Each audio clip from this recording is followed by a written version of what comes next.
Vice President Dick Cheney, the man who's only a heartbeat away from the presidency, is actually a blood relation. He's President Bush's ninth cousin once removed. Cheney's cousin Barack Obama is also Bush's 11th cousin and the ninth cousin of Brad Pitt. But we're only just getting started.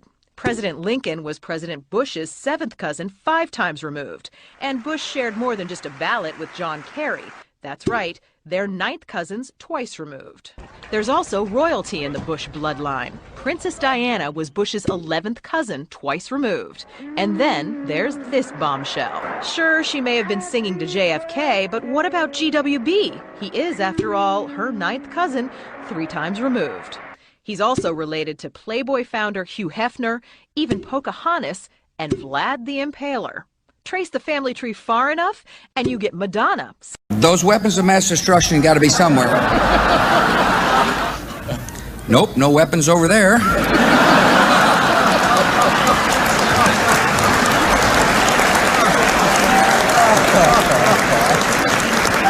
Maybe under here. The main reason we went into Iraq at the time was we thought he had weapons of mass destruction. It turns out he didn't. What did Iraq have to do with what? The attack on the World Trade Center. Nothing. It was a pretty stunning thing. You mean the purpose of the military is to start wars and change governments? It's not to sort of deter conflict? We're going to invade countries? And I my mind was spinning. And I put that aside. It was like a nugget that you hold on to. This country was taken over by a group of people with a policy coup. Wolfowitz and Cheney and Rumsfeld, and you could name a half dozen other collaborators from the Project for a New American Century. They wanted us to destabilize the Middle East, turn it upside down. Now, did anybody ever tell you that? Was there a national dialogue on this? Did senators and congressmen stand up and denounce this plan? Was there a full-fledged American debate on it? Absolutely not. And there still isn't.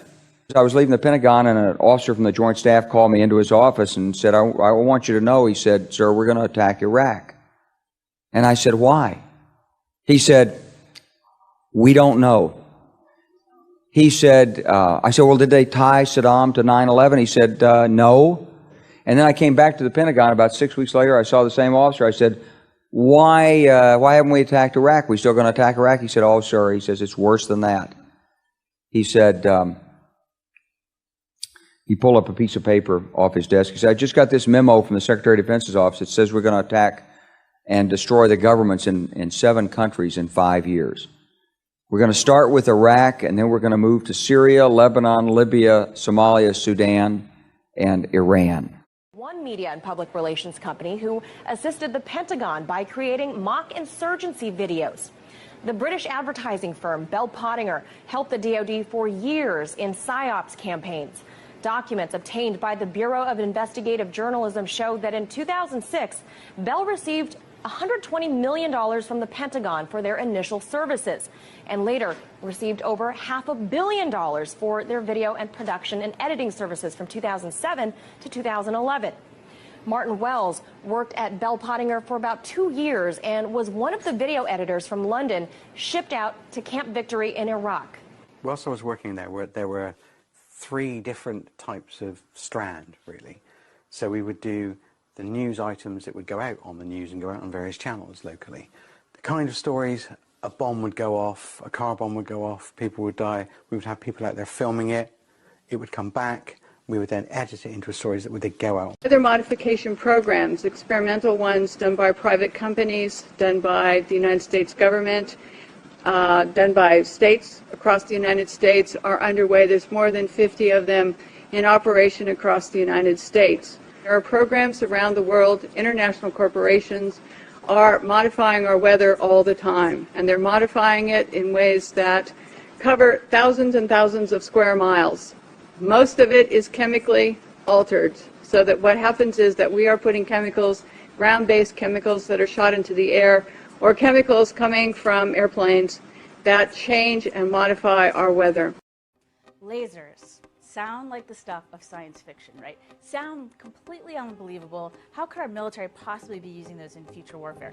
Guess what? We've just had a recent breakthrough, more great test results that are making lasers a reality. So it's called Athena. Lockheed Martin makes it, and they've been doing a lot of the pioneering in this laser field. Now, what's really exciting about it is that it's so hard to harness that much power and make it compact enough that it's actually going to make practical sense downrange. And they've proven that they can do that. Recently, they tested it against 5 moving drones, so realistic drones that they might go up against with, enemy forces might send against us, for example, or terrorists might send against us. And it successfully shot down all 5 of the drones. This is huge news because it means that in a realistic, practical setting, it's looking very promising. So it could be ready to field quite soon. So when you see the movies or you look at comic books or television shows, when you see laser weapons, they tend to be a color, right? Red or green or something like that. Real lasers, one of the key advantages that they provide is that they are invisible. You actually can't see them. You just see this damage suddenly starting to blow something up.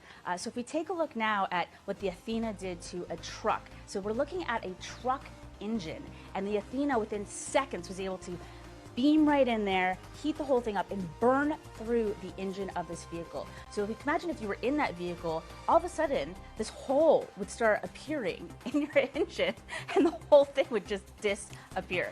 That's what these lasers do. Now, there's some other key advantages that we should mention. Let me give you 3 of them.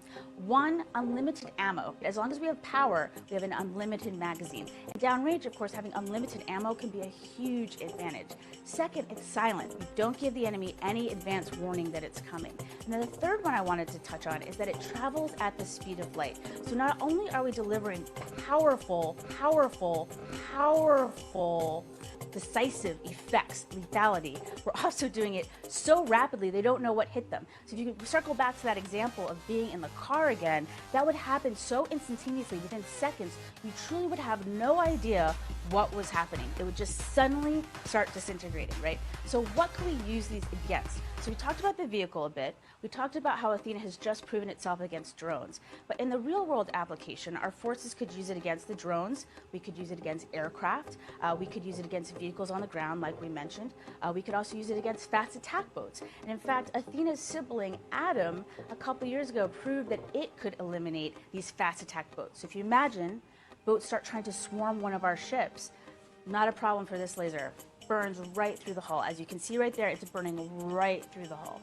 I'm incredibly excited about this news, this great news about the successful testing of Athena, because it means that we'll be putting these powerful weapons soon. We could put them in the hands of our warfighters and give them even more powerful weaponry to keep themselves safe and also to deliver the effects that we need. They can be used, laser weapons can be used offensively and of course defensively too, to help protect our homeland.